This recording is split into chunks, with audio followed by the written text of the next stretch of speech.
We work hard as physicians to take care of the health and well-being of our patients. But when it comes to our money, do we have the same condition of care? Probably not. Let's change that together. Welcome to the Financial Freedom for Physicians podcast, where we'll fight and advocate for your financial literacy. As always, I'm your host, Dr. Christopher Liu. Thanks for being here. Let's jump into the show.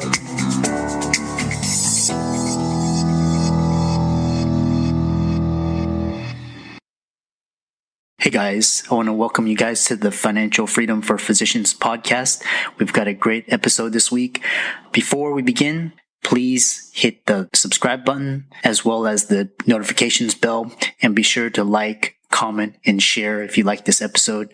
And we'll get into this week's sponsor and show.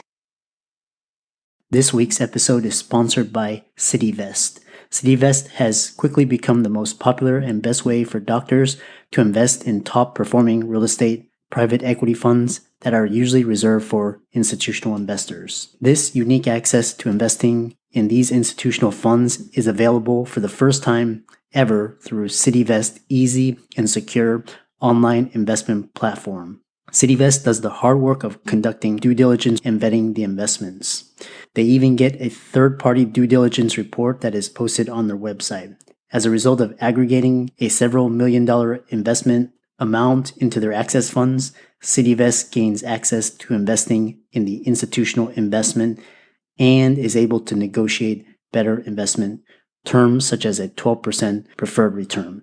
You can check them out at cityvest.com or go to the link in the show notes below. Now on to the show. Before we begin today's content, here is a quick disclaimer. The information and material presented here is for informational purposes only and should not be construed as investment advice. The content is not a recommendation to buy or to sell. Some of the content may be for accredited investors only or may be sponsored posts. Every investment carries risks. Results have not been verified. So carefully weigh those risks against your investment goals and objectives and see if acting on the information matches with your investment thesis. Do your due diligence prior to investing, and as always, do not invest more than you can afford to lose. So welcome everybody to this week's podcast episode for the Financial Freedom for Physicians podcast. And I'm your host, Dr. Christopher Liu. And as usual, we talk about 4 types of freedom: financial, emotional, time, and location freedom. And my mission is to empower everyone to achieve financial freedom early. And so I try to bring guests and content and information to help inspire you, empower you, and educate you so that you can be on your journey. So today we have a guest, is Michael Grace, and really what's interesting is he's going to talk about blending technology, business, people, and it's going to be a really fascinating interview. Michael is passionate about the power of technology to transform business and allow them to be more competitive with reduced costs. So without much ado, Michael, welcome. Thank you. Thank you. Glad to be here. Thanks for your podcast. And I love the premise and what you're trying to do to enable folks to live their best life. Yeah. I know, we were talking backstage, and what's really interesting is, initially it was for physicians and now it's grown to more of a wider audience. And so I introduced you, but I know you have more to tell. So tell us about all yourself, how you got started, and we can go from there. Sure. Absolutely. Thank you. So I've kind of grown up in healthcare for the last 25 years or so. I've been either an IT leader on the provider side for really large healthcare systems like Dignity Health or Common Spirit Health, as they're called now. I've been on the consulting side for large firms like Deloitte and smaller firms, to kind of tax accountancy firms like Moss Adams. And I've kind of bounced back and forth rather purposefully with a mission to really understand the provider space and what are the needs, with really the goal of how do we change healthcare? How do we allow providers to spend more time with patients?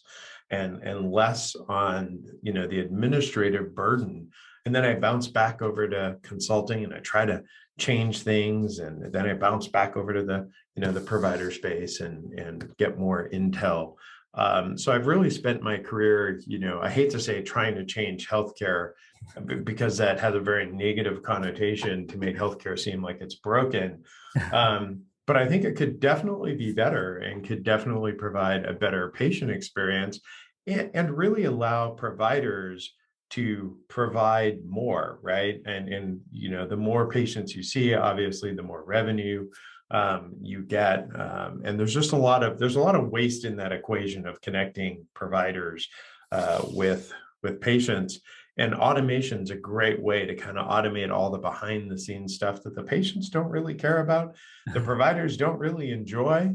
So let's automate all of that and make this as seamless as possible and bring two people together, both patient and provider, and really have meaningful discussions about their health and their care without all the administrative nonsense that we've got in place in healthcare. Yeah, that's a fantastic introduction. And coming from the healthcare, I really see what you're talking about and being a consultant. So we'll get started. So exactly when you're a business consultant and you specialize in digital transformation, but tell the listeners more about what it is and how it fits into your business. Absolutely. People will tell you that I hate buzzwords like digital transformation. It sounds amazing. It sounds like we should all be doing it. And then you say, what is digital transformation? And everyone goes, I don't know.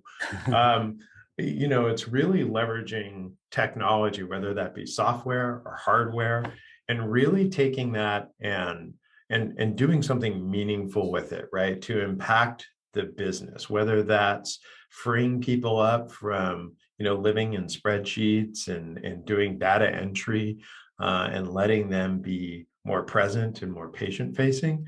Or it could be, really looking at larger problems like how do we better schedule an OR, so that we don't have doctors booking 4 hours for a procedure when really they never used it more than 2 hours. And every time they book 4 hours, we waste 2 hours, right?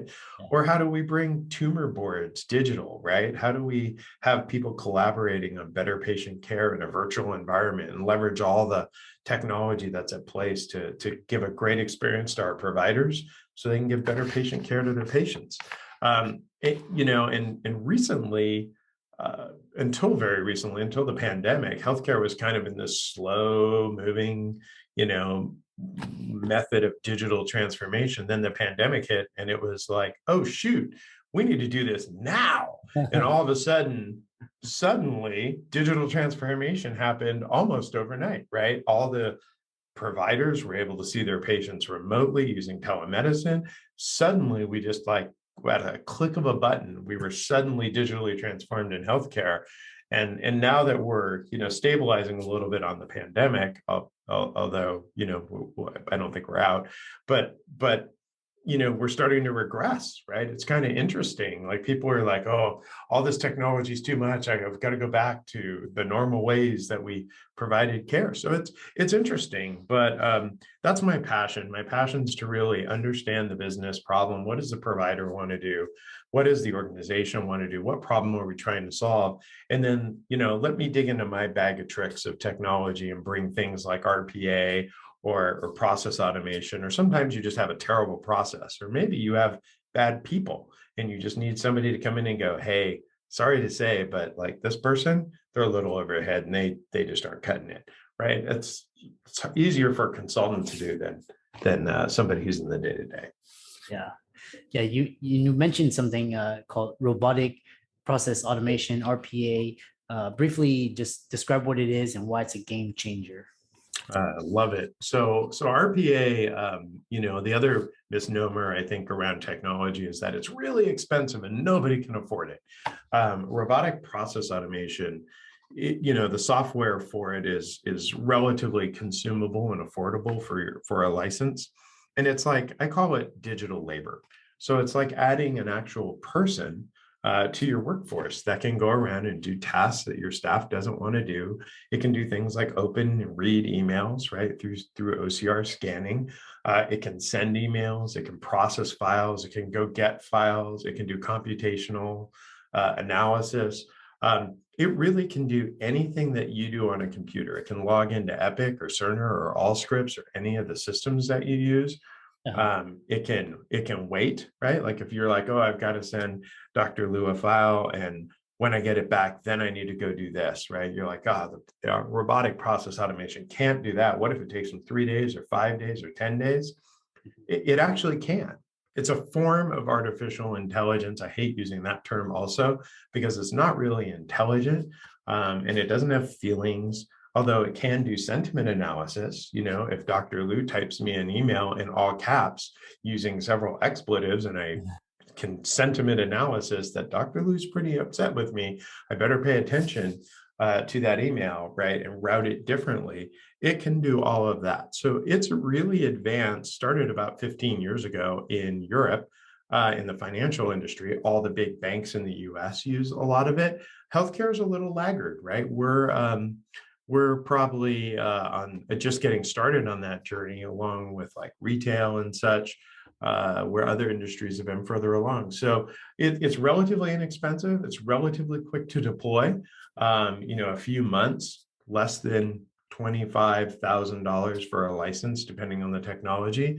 And you literally can automate an FTE's worth of work, or 2 or 3 with just one robot license. So it becomes a bit of a game changer. And I used to say that RPA and that type of technology used to be a competitive advantage.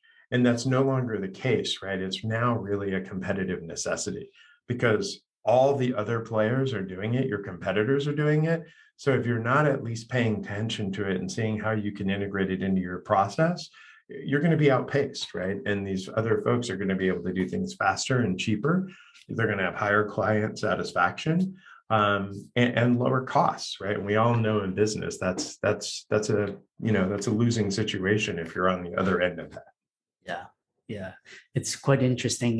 There was one, I was reading one book by Peter Diamandis talking about just software as a service and AI as a service, and talking about companies moving into the fourth industrial age. And he was saying that it'll be a necessity that, such as you mentioned, companies that don't implement these SaaS or AI AAS will be out of, you either survive or you'll be out of business. So that's quite interesting. You talk about a lot about technology and digital transformation, but in your work you really focus on other things, and you describe something as the focus should not be on technology. What do you mean by that, and expand on that? That's a great question. So people get, the software vendors are not your friends. Meaning if you're following along at home and you open a Google browser and you type in RPA, you're going to be overwhelmed by everybody claiming they've got the panacea for whatever your problem is, right? If you need to solve a business process, they can fix it. If you need to solve, a technology issue, they can fix it. And people get like sold, right? They get sold by these software vendors, obviously, that their platform can fix everything. What they wind up doing, right, and I've seen it so many times in healthcare, is they believe, and they buy a bunch of licenses, they buy technology, and then when it comes time to having that technology solution their business problem, well, it tends to fall short, right? So I always say, let's focus first on the business problem, right? Let's really look at what is the problem, and what do we want the answer to be, right? You tell me the perfect state of how you want your business to be, or how it to operate, or the experience for your patient. And then let me kind of solution that, right? And we usually start with, how are you doing at current state? We look for problems in the business process. That has nothing to do with technology, right? You just might have an old or outdated process that just needs to be updated. That's free, by the way, right? Like, it's free for you to look at your own processes and fix those. You don't need me or a technology to do that. So fix your process first. And then really look at what is the automation opportunity, right? Is it things like, could it be chatbots? Could it be RPA? Could it be you just need some automation technology like a Power Automate that, oh, by the way, you might already own? Right? But don't get hung up on all the different tools, right? Because when you look at a business process that tends to be really long, think of a patient that wants to go see a physician, right? There's all kinds of steps that happen in getting that patient in front of that physician. So when you think about that, then you have to look at it and go, okay, well, we could automate this because maybe they want to not call the doctor's office. Maybe they want to talk to a chatbot, or maybe they want to be able to schedule online, right? Those are two different technologies. One vendor isn't going to solve both of those problems generally. And then maybe we need to automate getting the physician the patient files so that the physician's prepared to see the patient, right? That could be an automation technology like a Power Automate or an RPA. So don't get hung up on the how or what technology to bring to bear, because chances are you need a quiver full of a variety of different arrows to solve the business problem. Focus on what is my business problem, and then go find a solution provider that's really vested in your interests, not trying to sell you software and products. Don't buy the technology until you really figure out what it is you're trying to solve for. We hope you don't mind this brief interruption from one of our affiliates. Today's affiliate is studentloanadvice.com. Studentloanadvice.com is a company powered by the white coat investor that specializes in helping professional students such as doctors, dentists, and other healthcare professionals navigate the complex and oftentimes confusing student loan landscape. They offer a consultation as well as services to help you save money when consolidating and paying back your student loans through their different options. You can go to their website, studentloanadvice.com/FFFP. That's again, studentloanadvice.com/FFFP to find out more, get signed up on their email list, or schedule a call with Andrew Paulson. Now back to our show. I like that. Yeah, really the problem and then find the solution to that. And it may not be technology, it could be people, it could be software, anything. So that's very insightful. Now, in today's healthcare, I know doctors say, or almost everybody says, the system is broken.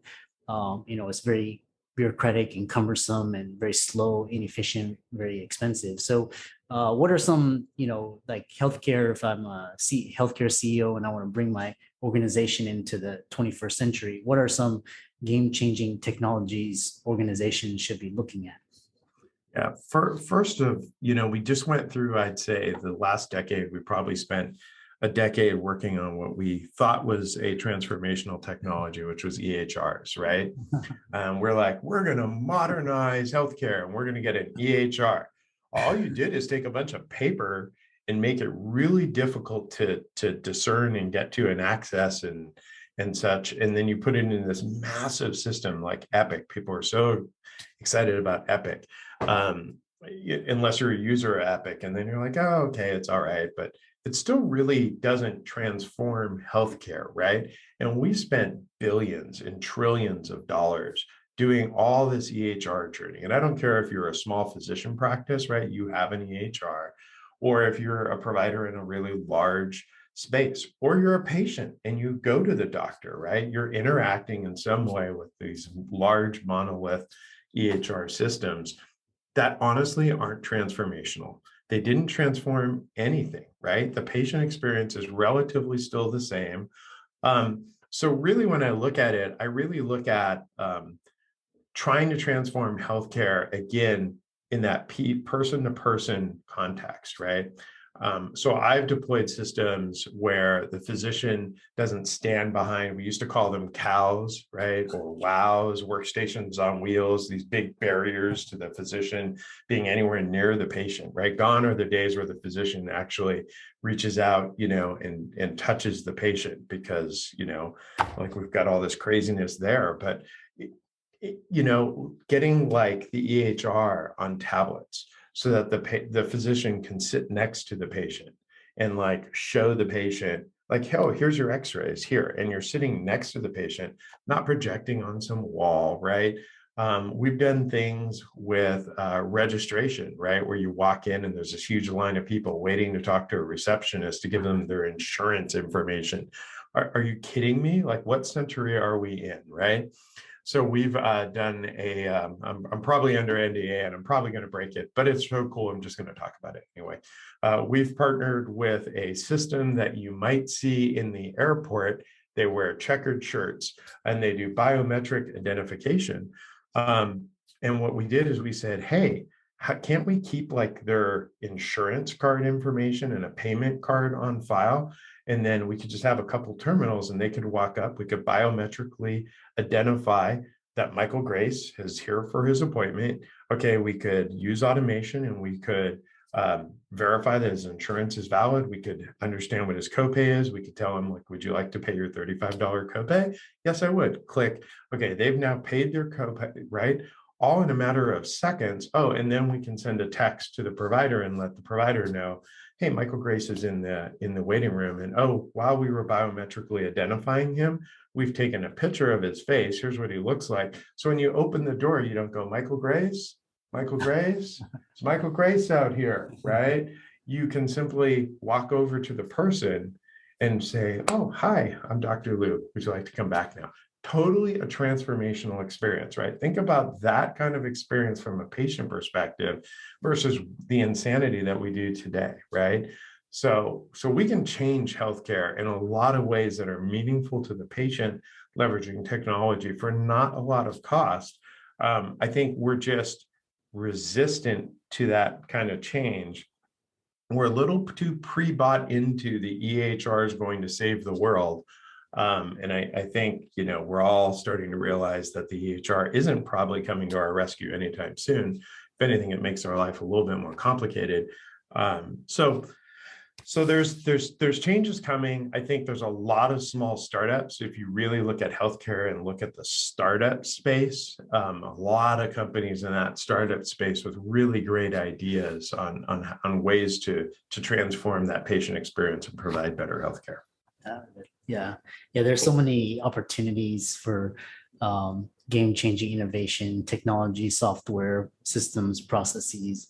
Yeah, there's actually a joke among physician, the whole healthcare community, that the Epic, the Cerner system, was just turned everybody into clicking buttons, and it was a way for the insurance companies to bill more and charge more. So it was really for just so the hospitals could bill more and charge more and increase revenue. It wasn't really to change anything. So it's crazy, right? I had to go for I was serving a local hospital here in Arizona, down southern Arizona, and they required a TB test, and I couldn't find my copy, so I had to go to CVS. I had to go get a TB test. Right? They gave me the shot. And then I was sitting there and I was like, can I go? And she's like, oh, she's just diligently like on her keyboard. And I'm like, what do you like? It took 10 seconds for the shot, but it took her 10 minutes to do all the documentation that she gave me a shot. Right. Yeah. And then when I came back for the reading, the same thing, walked in, sat down, and she looks at my arm. She goes, you're negative. I said, okay. And then she goes, and I'm like, what are you doing? And 10 minutes again, where she's like, I've got to document that you're negative. I'm like, this is insane, right? And it's all the EHR. So the EHR has created a real barrier. My wife is a ICU nurse, now a lung transplant coordinator, and I just watch all the stuff that she has to do, right? And it's crazy. Like, oh, I've got a document in the donor network. I got a document in the EHR. I got a document here, document there, blah, blah, blah. And then she creates a shadow chart so her and her physician can talk to the physician. And it's a paper chart. And I'm like, are you kidding me? You're using Epic and Cerner. Like, what are you doing? And you have a paper chart that's the most important thing in her life. She carries them around, right? That tells me that the EHR has failed, right? If we're printing stuff out to create shadow charts and stuff, yeah, epic funny joke, epic failure on the part of the EHR. Yeah, we could share so many stories, but I mean, patients should really demand better, right? Yeah. Like they should really hold their providers accountable to use better technology for their care, right? And I think the silent player in this space is Apple. Apple's been kind of absent by purpose, right? Apple waits for the right moment to do disruption, and I think it's coming from everything that I'm hearing. They've silently been, getting their watch really honed in. So now a watch can do an EKG. They've got fall detection and EMS notification into their watches and their wearables. And Apple's slowly coming around the corner, I think, very silently to not draw attention. But I think Apple's going to enter the healthcare space here in a big way pretty soon. And you know what? Like the rest of their products, it's just going to work. Yeah. It's if I think if people on the if healthcare organizations hire designers and engineers with the same mentality that you see at like Apple or Google or any of these the big tech companies, I think are where we could progress so much faster. And now we're on that subject. It's quite interesting. What you see? How do you see that healthcare can improve by leveraging technology? Well, and I love what you said about designers, right? Because anytime I go into a customer or client, whether it be large healthcare system or providers, they always want to tell me what they're doing today. And I always go, this is awesome. And they bring in boxes of stuff and they want to show me. And I'm like, I wouldn't be here if it was going great, right? You wouldn't have called me. So I appreciate you gathering all this stuff, but I don't want to talk about that, right? I want to do what designers do. I want to talk about what do you want your patient experience to be like? Yeah. Right? How do you want that to go, right? And then I try to tell heartfelt stories that give people goosebumps, right? I look for goosebumps moments because healthcare should be that way, right? Where people don't seek out healthcare other than physicals and routine care. They generally don't seek out healthcare when they're perfectly healthy, right? Something's wrong. They don't feel good. They're having some sort of an issue, right? We need to care. We need to get out from behind technology and get a person with a person providing great care and figure out a way to get the technology to catch up to that moment behind the scenes, not be a barrier in between the two people to do it. We've explored with companies called Nuance that does a software that we use in the medical world called Dragon Medical One. It's a great dictation software. It's kind of like Siri for physicians. It just happens to understand all the large complex words that we use in medicine to make ourselves sound impressive. And we've done things like room monitoring, right? We monitor everything that happens in the room, and we've proven that if we monitor the entire room, we can fill out the charts, we can appropriately bill the codes for insurance, we can capture the procedures that happen, we can capture all the stuff that was used. And why isn't that technology being used? Because of the liability to the physicians if something happens that's wrong, right? Unfortunately, right? We're in a sue crazy world. And the physician was trying to do the right thing. And you know what? Sorry, Dr. Liu, but you're human, right? And occasionally you might make a mistake. It's not intentional, but because of that, right? We were like, oh, we can't capture all this because there's no way to get out of this, even though it could totally eliminate well, not totally, but it could 75-80% eliminate the need for charting, eliminate the need for billing, right? It could all just happen, but the fear of that and HIPAA, and there was a couple of other reasons why it couldn't happen, right? But we're poised on the edge, I think, for technology to be a game changer in healthcare. We need to get back to being humans and trust each other and realize that physicians have the intent of trying to help, but they're human. Your care providers, they're human. There's all kinds of stories, right? We just were experiencing on the news the story of the nurse who pushed the wrong drug, right? Yeah. That wasn't her intent. and the EMR was down, right? There was no drug warning or such because the EMR was down, but yet she was prosecuted, right? And the intent, I think, was, we got to get back to the spirit of intent of what we're trying to do in healthcare, and then let technology come alongside the provider space and help them. Yeah. It's been a fantastic conversation, and we may have future. You have a lot of experience and knowledge in healthcare IT and consulting, and it'll be very fascinating for future topics. So, what is I know some people will want to reach out to you, get a hold of you, work with you. How can people do that? Sure. So I, like Dr. Liu, I'm a podcaster and blogger and content creator, partially around healthcare, but much like yourself, right? It's just about putting knowledge out there that hopefully helps people. So the best way to probably find me personally is on my podcast, which is out at techprounicorn.com. And then my company is rpic.com or RPI Consultants.com, but it's at rpic.com. And either of those two ways, you'll be able to get a hold of me. So for all the listeners, all the resources will be included in the show notes. So it's been a fantastic conversation, and we'll look forward to having you as a guest in the future. Awesome. Thank you. What a fantastic show. I hope you enjoyed our very special guest.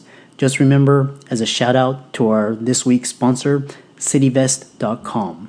Cityvest gives you access to the best real estate private equity funds with enhanced investment terms, verified due diligence, and lower risk.